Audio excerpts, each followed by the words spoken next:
front and drop his marines. The Widow Mine is okay. That was good micro from Bomber.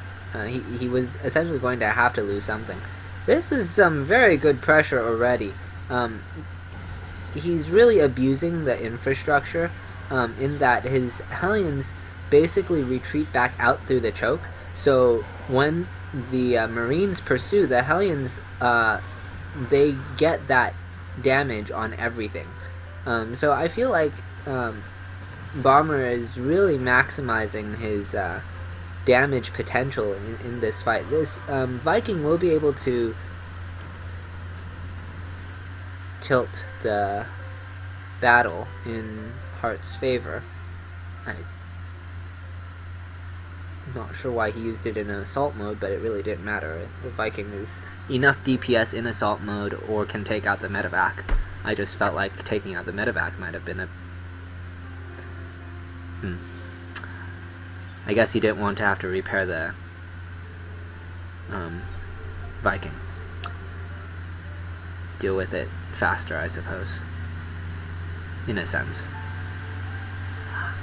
Basically, Hart and I are having a slight disagreement in which is on where to risk it. I rather risk taking a little more damage and the potential of killing the medevac, and he rather risk and he rather just take the safer route and deal with it. But I mean, at the end, with the Banshee coming out before, wow, that is a fast Banshee follow-up. That okay. So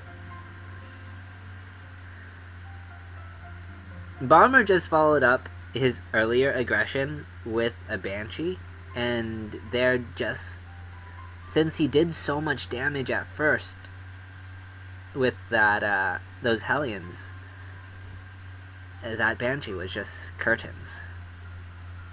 So that's how TVT can go these days. It can be very fast like that on occasion. Thoughts? Fastest TVT ever. I like it. I've seen slightly faster, but yeah. If you go watch Maru versus Innovation, it's all like that in 4 games. That must have been nice. It was the first, it was this giant upset because it was the first time a Terran game had been fast like that. And so essentially in TVT, while it still can be very slow, it will either end in the first 8 minutes, or it won't end at least until the 12-minute mark. And usually it goes at least to 12 minutes. So, meh. But, 20-minute TVT games are not uncommon at all.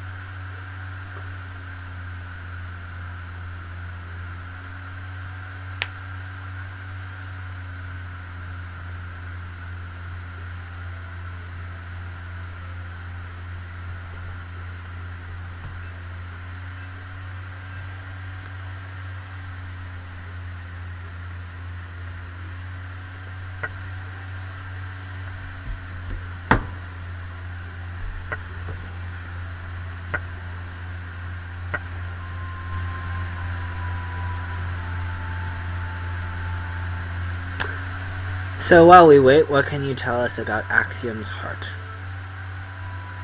I've been following him a lot, and I've done a lot of analysis on him. Other than his bad profile picture. Yes, very not terribly notable before this, and rather surprising that he clawed his way up like this. Not a terrible lot on him, and apparently now one of the better Terrans, so... Yeah, I feel like Season 2, he should have made it to the finals, but he ran into Bomber. But he's his TVZ is unparalleled. I can't think of a Terran player that is better against Zerg. Um, just think about how he got here. He took out Scarlet and Hyun.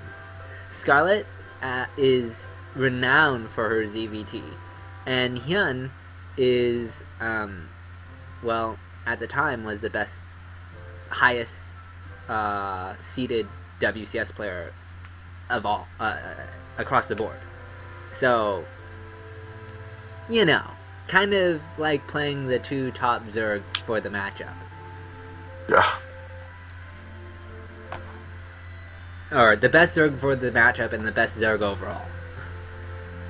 In order to get to this position.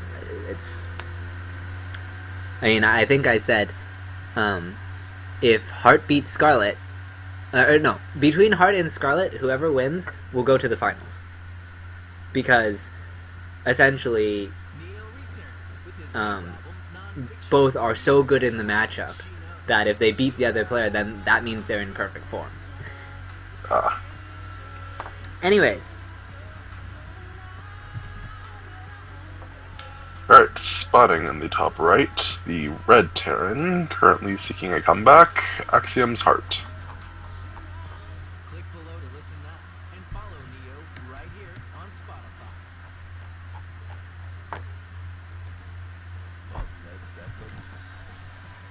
And spotting in the middle left, the blue Terran, the seeking to explode into total victory, Red Bull's Bomber. I didn't realize he was a Pokemon. The Seeking.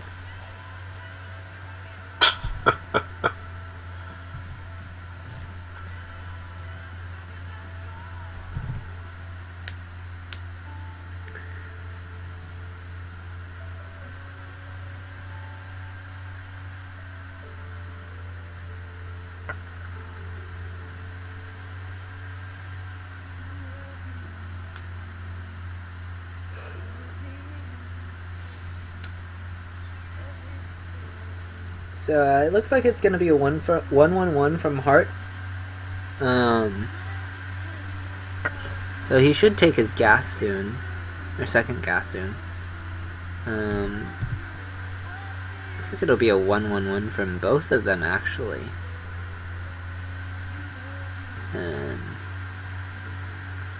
So double gas. So this actually could be a very fast game.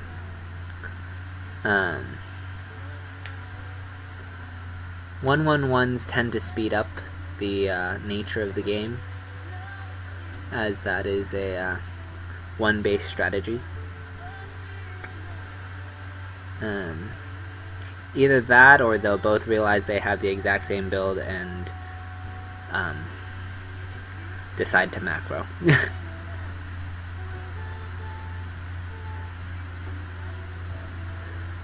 So, Heart is going to take his gas faster than Bomber. This will give him access to air control, more so. This basically means that, assuming both are aware of the situation, which may not be the case, but if they knew what we knew, Bomber would look for a timing between 6 and 7 minutes. Heart would look for a timing between 7 and 8 minutes. If they knew what we knew. As they don't, I don't really know what they're going to do. But on paper, that's where the advantages of having the faster gas versus the slower gas in this matchup are. And the only reason why I know that is because I go for a 1-1-1 in TVT all the time. So it just happens to be the build I like. And I've had time to play with it. Generally speaking, I'm not a big fan of TVT, so I play this matchup the least of all the matchups. And therefore I know the least about it.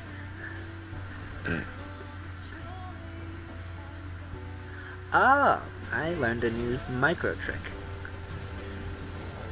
Anyways, with this Banshee out, he will deny the drop from Bomber pretty efficiently. A Viking, of course, would be able to chase the medevac, but he's not going to be able to do that.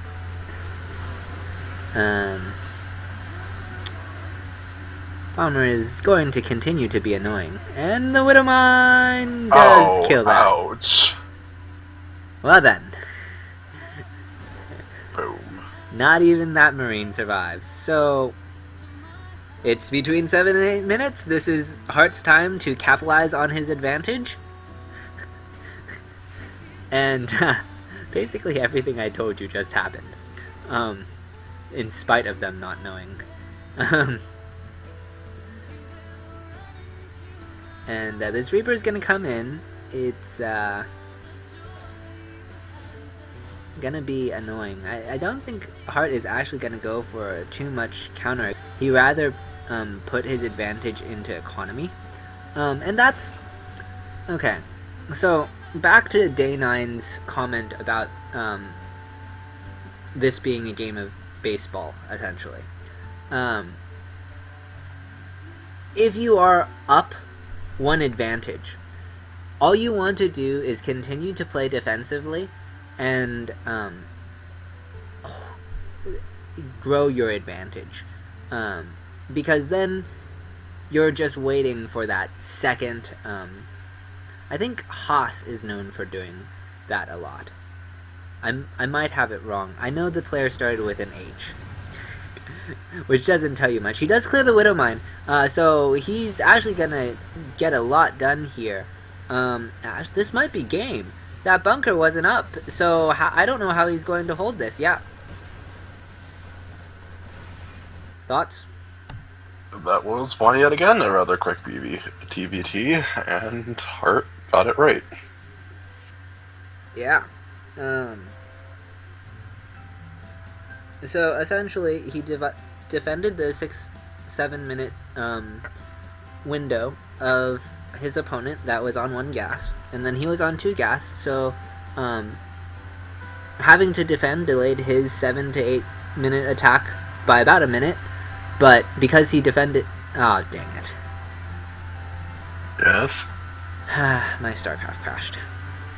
Oh dear. Anyways, because he defended his no.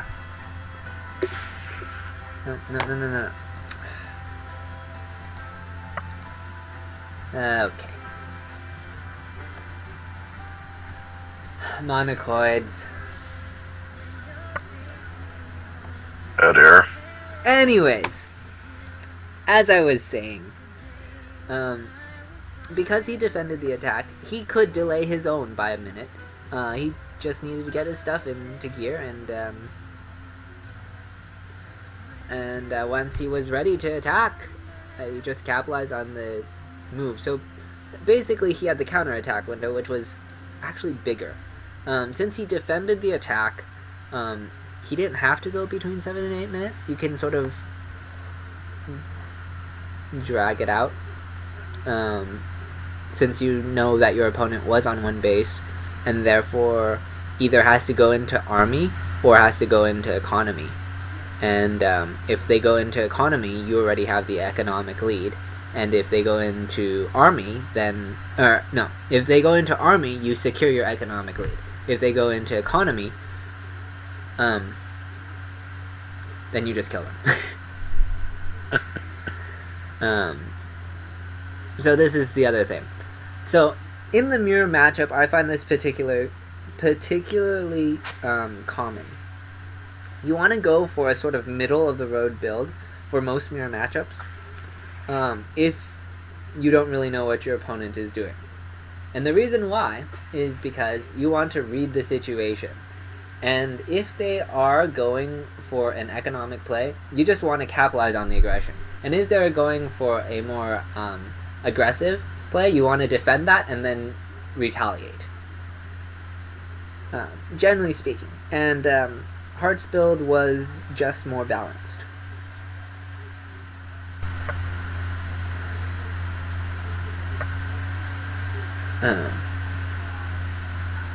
Now this doesn't exactly have the same principles as the baseball analogy I was explaining earlier. but you'll find different things, but it definitely applies to the mirror matchup more so. So as a result, all mirror